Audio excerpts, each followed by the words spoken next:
Hello guys, welcome back to my channel Shana মুখার্জিতে সবাইকে অনেক অনেক স্বাগত। লাইফে ফার্স্ট বাবার কাছ থেকে পারমিশন নিয়ে আমি আর আমার বান্ধবী বেরিয়ে পড়লাম আমার দিদুন বাড়িতে। দিদুন বাড়িতে যাওয়ার সময় আমরা তো খুবই এনজয় করেছি রাস্তাতে, আর আমাদের অনেকক্ষণ যেহেতু বাসে ছিলাম খুবই বোর ফিল হচ্ছিল।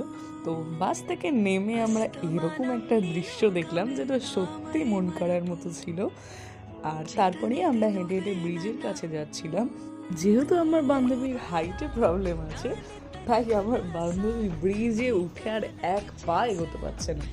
তো ওর রিয়াকশনটা তো তোমরা দেখতেই পাচ্ছ। ব্রিজ থেকে নেমে আমাদের একটা বাঁশবাগানের ভেতর থেকে যেতে হয়েছিল, যেটা ছিল খুবই অন্ধকার, আর আমরাও কিন্তু গাইস খুবই ভয় পাচ্ছিলাম। তো দেখতে দেখতে আমরা এই বাঁশবাগানটা পেরিয়ে পৌঁছে গেলাম আমাদের দিদুন বাড়িতে। দিদুন বাড়িতে এসে এই দেখো, এটা হচ্ছে মাসির মেয়ে। তো আমার মাসির মেয়ে আমাকে দেখে তো খুবই খুশি হয়েছে।